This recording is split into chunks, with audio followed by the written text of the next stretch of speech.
Hello my dear students, आज अपना topic solution का फेज 1 का लास्ट लेक्चर हो सकता है, जिसमें हम फॉर्मेलिटी और नॉर्मेलिटी, जनरली ये आपके बोर्ड में 11th में स्टाइकोमेट्रिक में बता दिया गया है, सिखा दिया गया है, मगर एक्चुअली ये सॉल्यूशन का पार्ट है। तो बोर्ड प्लस कंपटीशन होने के कारण मुझे इन चीज़ों को यहाँ भी डिस्कस करनी होगी। सबसे पहले अपन बात कर रहे हैं फॉर्मेलिटी की। फॉर्मेलिटी की डिफिनेशन अपन लिखते हैं, it is a number of formal formula mass. किसका? Solute of ionic compound present in 1 liter, clear? present in 1 liter। चलो आपको ये बात बताता सिखाता चलो, फॉर्मेलिटी और मोलारिटी दो अलग अलग वर्ड्स क्यों आ गए, अपने को मालूम होना चाहिए फॉर्मेलिटी और मोलारिटी में क्या अंतर है। थोड़ा सा केमिकल बॉन्डिंग के बेसिक्स हमें मालूम होना चाहिए। आपने केमिकल बॉन्डिंग में एक ऐसी बॉन्डिंग पढ़ी होगी जिसमें इलेक्ट्रॉनों का ट्रांसफर होता है, यानी ट्रांसफर ऑफ इलेक्ट्रॉन्स। एक आइटम के वैलेंस शेल से एक इलेक्ट्रॉन दूसरे आइटम के वैलेंस शेल में इंटर करता है। जहां इलेक्ट्रॉन ट्रांसफर हो जाता है तो जिस आइटम से इलेक्ट्रॉन निकला उसके ऊपर पॉजिटिव चार्ज, यानी वो एक आयन बन गया, अब एटम नहीं रहा, because ion is a charge species. और इलेक्ट्रॉन गया तो पॉजिटिव चार्ज हुआ। जो पॉजिटिव चार्ज हुआ तो उसने अपनी इलेक्ट्रिक फील्ड, पॉजिटिव पोटेंशियल आसपास पूरा आपको देखने को मिलता है। तो उसके करीब नेगेटिव चार्ज अट्रैक्ट हुआ, जिसमें इलेक्ट्रॉन गया था वो नेगेटिव चार्ज हो गया। तो ये दोनों आपस में इलेक्ट्रोस्टैटिक फोर्स के कारण जुड़ गए, आयॉन्स आकर जुड़े, नाम हुआ आयोनिक बॉन्ड। और ये बहुत इंपॉर्टेंट बात मैं आपको बता रहा हूं, जो बहुत अच्छे से ध्यान में रखो कि आयोनिक कंपाउंड में मॉलिक्यूल्स नहीं होते हैं, बल्कि ये लैटिस होता है, यानी सॉलिड्स स्टेट में एग्जिस्ट करता है और एक चार्ज के आसपास कई अपोजिट चार्ज आइटम सराउंडेड होते हैं, जिसको सॉलिड स्टेट में कोऑर्डिनेशन नंबर कहा जाता है। जैसे मैं छोटी सी एग्जांपल दूं, टेबल सॉल्ट, नमक, NaCl, तो एक सोडियम के आसपास 6 Cl और एक Cl नेगेटिव के आसपास 6 Na+, तो कोऑर्डिनेशन नंबर 6:6 NaCl। तो जब ये प्लस और माइनस एक को एक से ज्यादा घेर के रखे हुए हैं, तो यहां पर मैं वर्ड यूज करूंगा फार्मूला। यहां वर्ड में मॉलिक्यूल यूज नहीं कर सकते। और जब फार्मूले की बात कर रहे हैं तो हम उसके फार्मूले का मास अगर निकालेंगे तो वो फॉर्मल मास हुआ, और वो फॉर्मल मास का कुछ अमाउंट आपने 1 लीटर में डिसॉल्व किया तो वो फॉर्मेलिटी। और अगर कोवेलेंट कंपाउंड्स की बात करूं, केमिकल बॉन्डिंग में जिसमें शेयरिंग ऑफ इलेक्ट्रॉन्स होते हैं, शेयरिंग ऑफ इलेक्ट्रॉन्स में मॉलिक्यूल आपस में बन रहे हैं आइटम्स जोड़कर, तो मॉलिक्यूल बना, उनका वजन हुआ मॉलिक्यूलर मास, और उसको कुछ अमाउंट में 1 लीटर में डिसॉल्व करता हूं या उसको डिसॉल्व कर 1 लीटर सॉल्यूशन बनाता हूं, तो वो रिजल्टेंट सॉल्यूशन हो जाता है मोलारिटी। यानी मॉलिक्यूलर मास अगर यूज करूंगा तो मोलारिटी टर्म यूज करूंगा, और अगर फॉर्मूला मास यूज करूंगा तो फॉर्मेलिटी। जबकि दोनों कैलकुलेशन बेसिस तो सेम है, सिर्फ डिफिनेशन थोड़ी सी अलग है। आयोनिक कंपाउंड्स के लिए मैं वर्ड यूज करूंगा फॉर्मेलिटी, और कोवेलेंट कंपाउंड्स के लिए मैं वर्ड यूज करूंगा मोलैरिटी। बाकी सारी चीजें वैसे ही जैसी मोलैरिटी में अपन ने यूज करी थी। तो formality is represented, it is represented by F। तो number of moles of ionic solute present in 1 liter of solution, या इसको अपन एक और WB upon formula mass into 1000 upon volume in ml। Clear? Copy कर लो। Calculation सारी चीजें वही, जैसे फॉर एग्जांपल NaCl, Na पर प्लस है, Cl पर माइनस है और इनके बीच में एक स्ट्रॉन्ग इलेक्ट्रोस्टैटिक फोर्स है। इसका ये 23 एटॉमिक मास प्लस 35.5, ये हो गया 58.5। आप इसको मॉलिक्यूलर मास नहीं बल्कि फॉर्मल मास बोलोगे, यूनिट तो वही रहेगी। Is it clear? कोई डाउट नहीं? नेक्स्ट कॉपी कर लिए।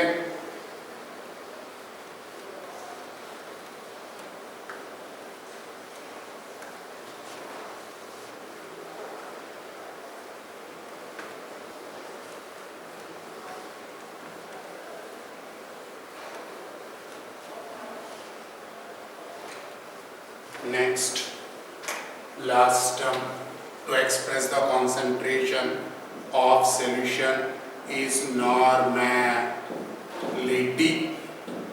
Last, इसके बाद terms to express the concentration of solution खत्म हो जाएगा, normality पे बात कर। क्या है normality? बहुत simple, it is the equivalent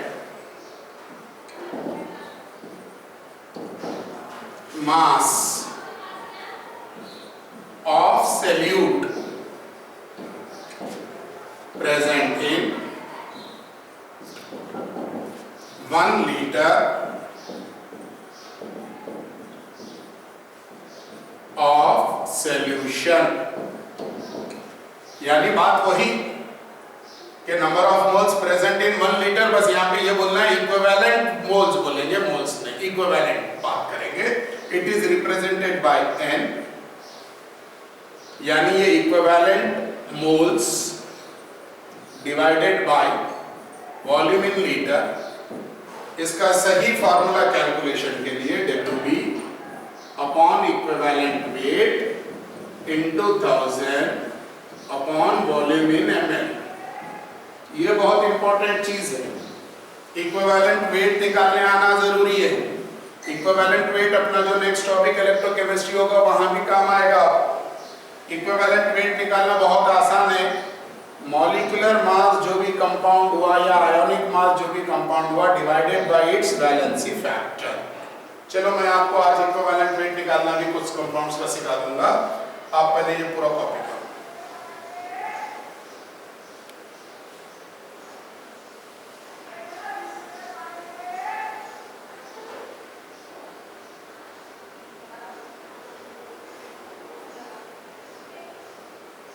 इसको अपन नंबर ऑफ इक्विवेलेंट मास भी लिख सकते हैं। इट इज नहीं लिखना चाह रहे हैं तो नंबर ऑफ इक्विवेलेंट मास आप लिख सकते हैं। ओवर। चलिए अब हम इक्विवेलेंट मास, नॉर्मेलिटी में इक्विवेलेंट मास निकालने आना चाहिए। उससे पहले 2-3 बात पहले नॉर्मेलिटी पे कर लें। नॉर्मेलिटी का एक फार्मूला तो हमें मालूम हो गया, क्या कि नॉर्मेलिटी बराबर होगा WB weight of solute in gram upon equivalent weight into 1000 divided by volume in ml। Sir अगर डेंसिटी दिया तो 10 into density into x% divided by equivalent weight. Sir अगर रिजल्टेंट दिया मिक्सिंग ऑफ सॉल्यूशन तो अब यहाँ पे हम N1V1 plus N2V2 upon V1 plus V2 ले लेंगे,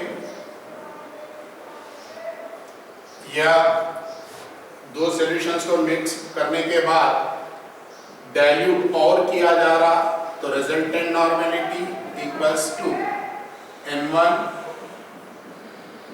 V1 plus N2 V2 upon जो सॉल्यूशन पे डाइल्यूट कर रहे हैं वो रिजल्टेंट वॉल्यूम जिसके अंदर V1 और V2 अपने आप। या तीसरा केस N1 V1 है, N2 V2, इसमें या पूछा जाएगा ये दिए जाएंगे, या ये पूछा जाएगा ये दिए जाएंगे, या volume whatever it may be, इनमें से कोई भी एक हो सकता है। ये सभी फॉर्मूले मोलैरिटी और नॉर्मेलिटी दोनों एक जैसे। एक और देखते हैं अपन, हमें एक रिएक्शन दे रहे हैं, ये जनरली बहुत कम बच्चे इस क्वेश्चन को वर्कआउट कर पाते हैं, और अगर अच्छे लेवल का क्वेश्चन एग्जाम में आया कंपटीशन में तो यहाँ से भी आ सकता है। एक रिएक्शन दी गई है जिसमें X mole of A react हो रहा Y mole of B two gives the product.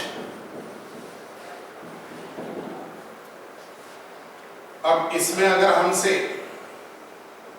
Numerical पूछा गया कितनी नॉर्मेलिटी कितनी मोलैरिटी या कुछ, तो उसका ये होगा कि हम यहाँ पर N1 V1 upon N2 V2 बराबर होगा X अपॉन Y। ये बहुत इंपॉर्टेंट है, इसको स्टार लगा लो, बहुत अच्छे लेवल का क्वेश्चन होगा तो यहाँ से टच होगा, कॉपी करिए। फिर अपन इक्विवेलेंट वेट निकालना सीखेंगे, फिर रिलेशन देखेंगे मोलैरिटी और equivalent normality.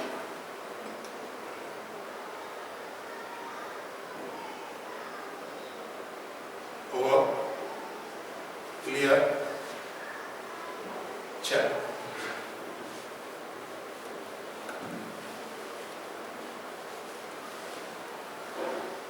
Next, equivalent weight कैसे आएगा? तो बहुत आसान है, molecular mass divided by valency factor. जब मेरे पास ये रिलेशन आ गया तो एक और रिलेशन निकल सकता है, relation between capital M and small m, capital M and capital N, normality.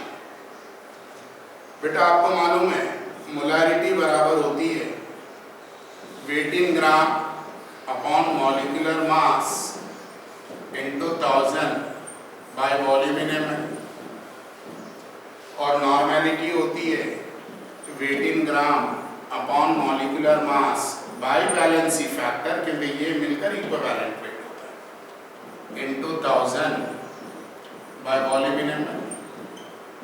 मैं इसको यहाँ ला सकता हूँ,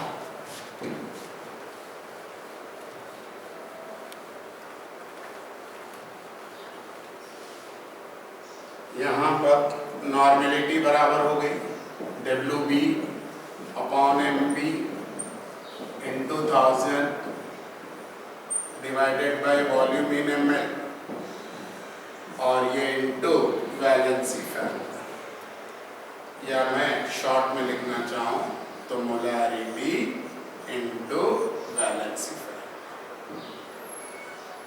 F वैलेंसी फैक्टर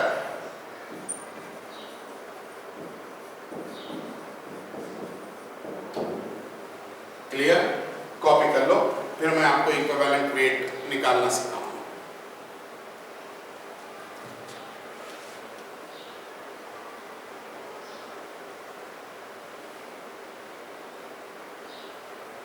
क्लियर है? यस, चलिए जरा इक्विवेलेंट वेट निकालना सीख लेते हैं, बहुत इंपॉर्टेंट है। कई टॉपिक्स में कई यूनिट्स में आपको ये देखने को मिलेगा।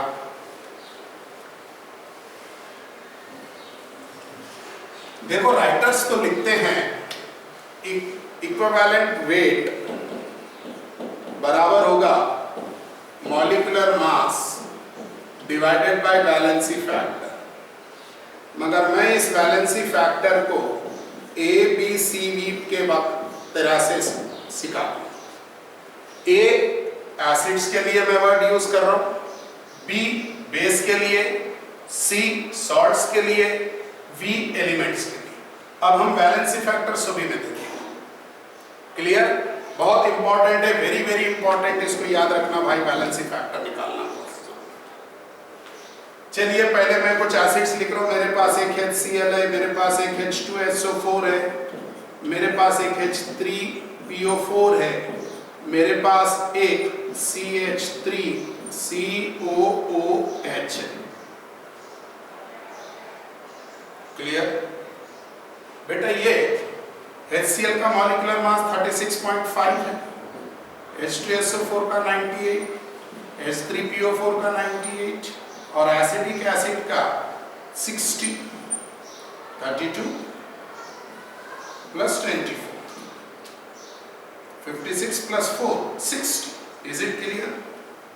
ये सभी एसिड्स हैं, तो इनकी हम बेसिसिटी देखेंगे। बेसिसिटी का मतलब होता है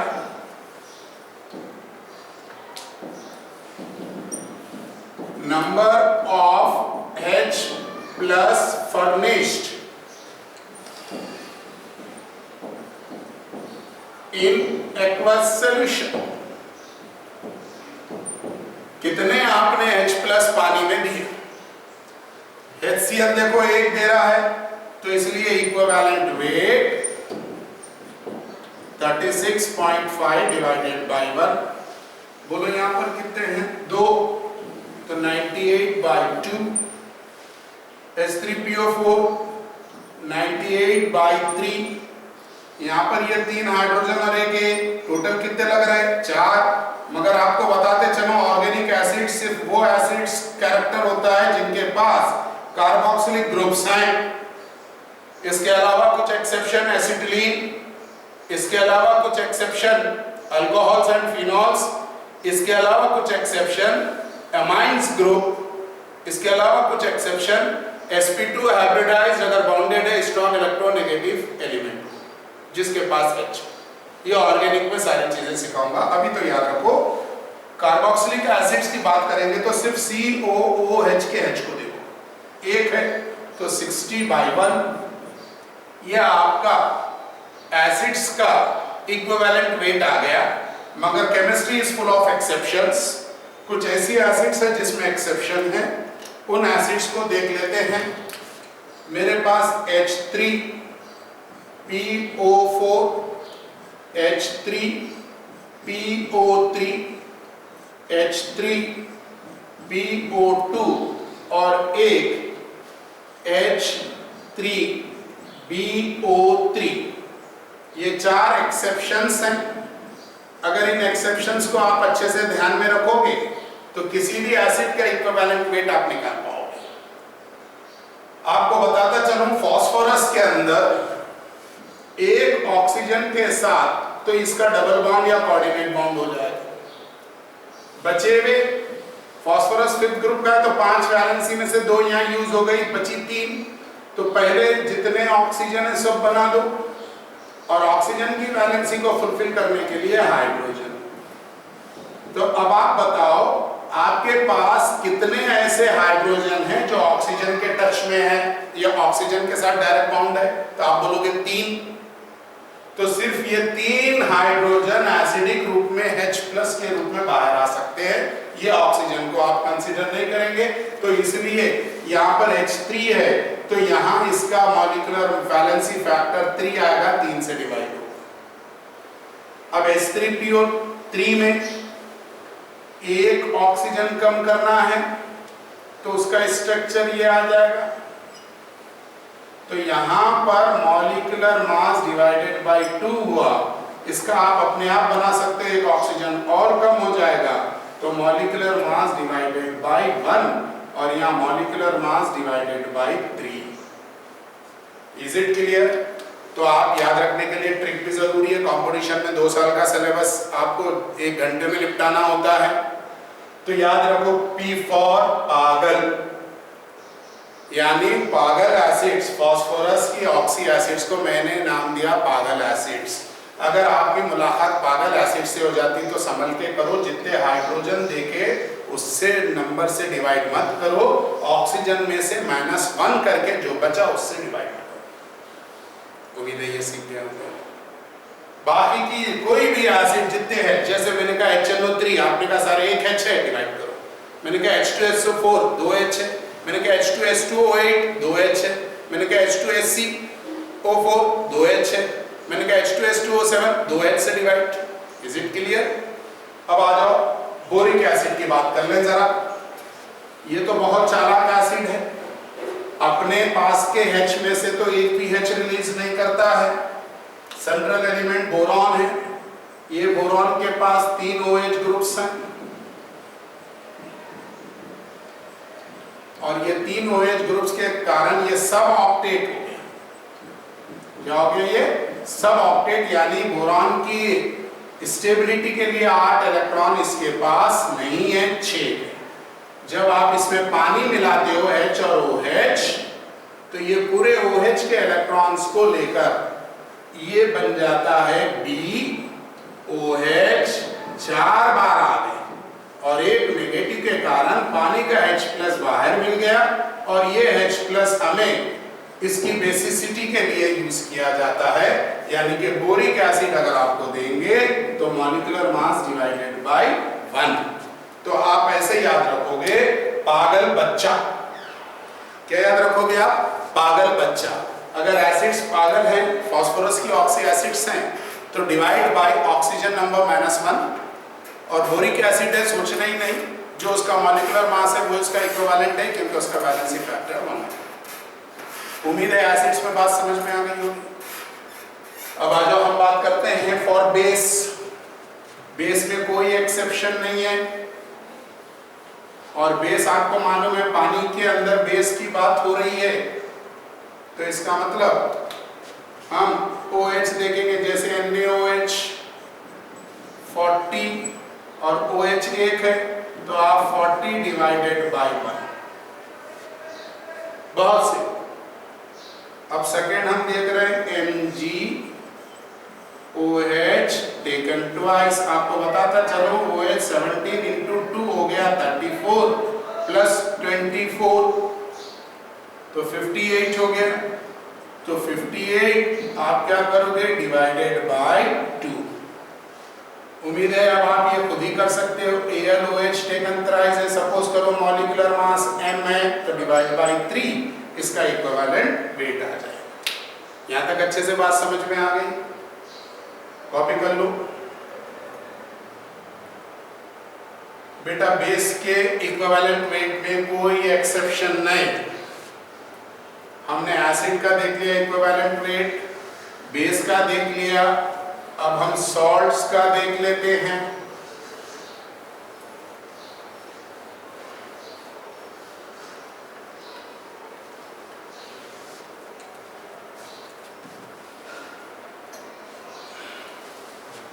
मुझे उन्होंने सॉल्ट दिया NaCl, मॉलिक्यूलर मास इसका 58.5। तो आपको मालूम है NaCl अगर आयनाइज्ड होगा तो Na के ऊपर 1 प्लस और Cl के ऊपर 1 माइनस। ये भी 1 है, ये भी 1 है, इसलिए इसका इक्विवेलेंट वेट, वैलेंसी फैक्टर 1 होने के कारण 55.5 डिवाइडेड बाय 1। सेकंड देखते हैं, मुझे उन्होंने SnCl4 दिया, मॉलिक्यूलर मास m है, तो 4 से कैसे, ये 4 है, यहाँ कुछ नहीं होगा तो 1 होगा, तो 1 इंटू 4 इक्वल्स टू 4। मुझे उन्होंने Al2SO4 टेकन थ्राइस दिया है और मॉलिक्यूलर मास इसका m है, तो 2 into 3 equals to 6 divided by 6। ये इसका इक्विवेलेंट वेट आएगा। मैं आपको बताते चलूं, मैं इक्विवेलेंट वेट के लिए वैलेंसी फैक्टर आपको बता रहा हूं, मैं वांट ऑफ फैक्टर I नहीं बता रहा। I अगर बताऊं तो प्लस होता है और वैलेंसी फैक्टर F बताऊं तो मल्टीप्लाई होता है। अब जैसे मुझे यहां उन्होंने दिया K4 FeCl6, तो ये 1 और ये 4, तो molecular mass m divided by कितना, 4 1 जा 4, उसी तरह पर्शियन ब्लू आपको फार्मूला मालूम है, क्लियर? उसका वैलेंसी फैक्टर क्रॉस मल्टीप्लाई कर आ जाएगा। उम्मीद है वैलेंसी फैक्टर निकालना आ गया होगा फॉर शॉर्ट्स, कॉपी कर लो।